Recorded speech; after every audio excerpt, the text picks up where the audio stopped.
Please subscribe to our channel, Pacific Front Untold, and be sure to leave a comment after watching a video.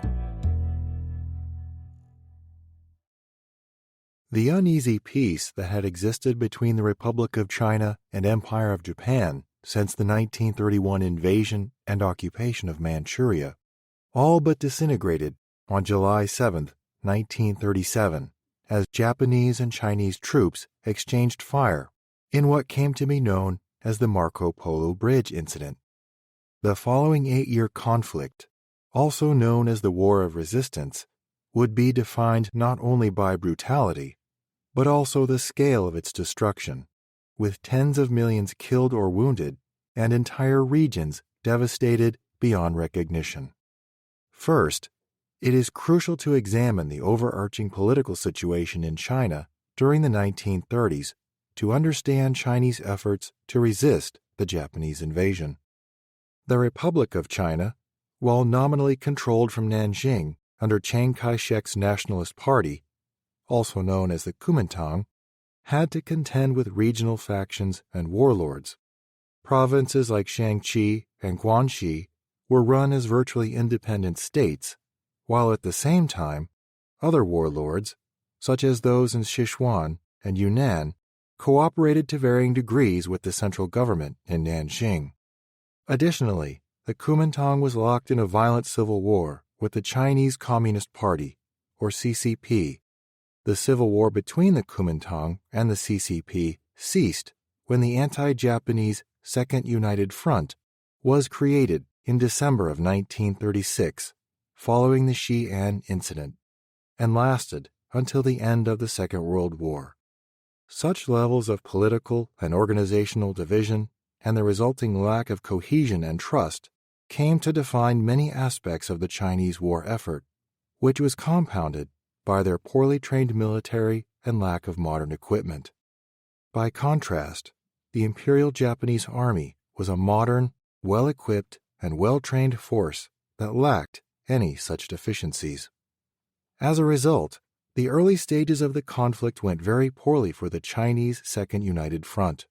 In just over a month, the Japanese seized Beijing and Tianjin while continuing south towards Taoyuan, and by November 1937 had repulsed a major Kuomintang attempt to push the Japanese garrison out of Shanghai.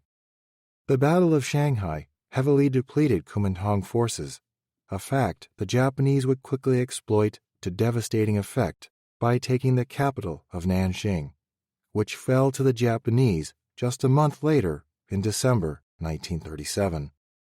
The pillaging, killing, and rapes that occurred afterwards became known as the Rape of Nanking and symbolized the abhorrent atrocities and criminal acts committed by the Japanese during the occupation of Chinese territory. The Chinese would get their first taste of victory during the 1938 Battle of Tai'erzhuang. They not only repelled the pursuing Japanese divisions, but inflicted heavy casualties, providing a significant morale boost and shattering the Japanese image of invincibility and military superiority. As a result, the Japanese would change their strategy and focused on capturing the critical political, logistical, and military hub of Wuhan. Chiang, seeking to prevent this, and well aware of his weakened position in the months following Tai'erzhuang, consulted with his advisors and chose to open the Yellow River dikes, flooding the entire region in the hopes of blocking the Japanese advance. This act killed over 400,000 Chinese civilians, displaced millions more, while devastating the region. Despite this sacrifice, the Japanese managed to avoid most of the flooded areas and captured Wuhan on October 27, 1938, forcing the Kuomintang to relocate their capital again, this time to Chongqing. At this point, the war entered a new phase, with the Japanese experiencing several localized defeats at the hands of Chinese forces, but managing to repulse larger counterattacks. Logistical problems and difficulties administering conquered areas prevented any lasting gains against the Chinese, so the Japanese decided to focus on capturing and blockading many coastal ports in southern China between 1938 and 1939. While these landings were successful, other attempts by the Japanese to break the emerging stalemate bore little fruit, the Battle of Changsha and the attempted invasion of inland Guangxi being key examples. It was during this time that the Chinese tried to counterattack, but only achieved limited success, and the counteroffensive was called off in late 1940. Both sides continued to enact scorched earth policies in order to deny resources to their opponent and, in the case of the Imperial Japanese Army, to punish local Chinese for the guerrilla campaigns being conducted by the CCP, the largest being the 100 Regiment's offensive, and isolated nationalist Chinese cells throughout occupied territory.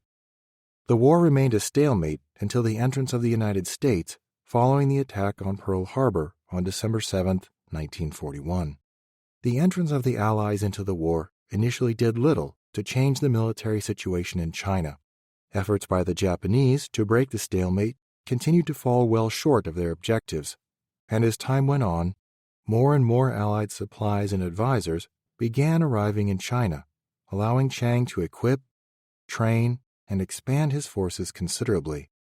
However, the alliance between the CCP and the Kuomintang had broken down significantly, with both sides now focused on outmaneuvering and thwarting the other, while simultaneously fighting the Japanese. This was clearly a warning sign of what was to come following the defeat of Japan.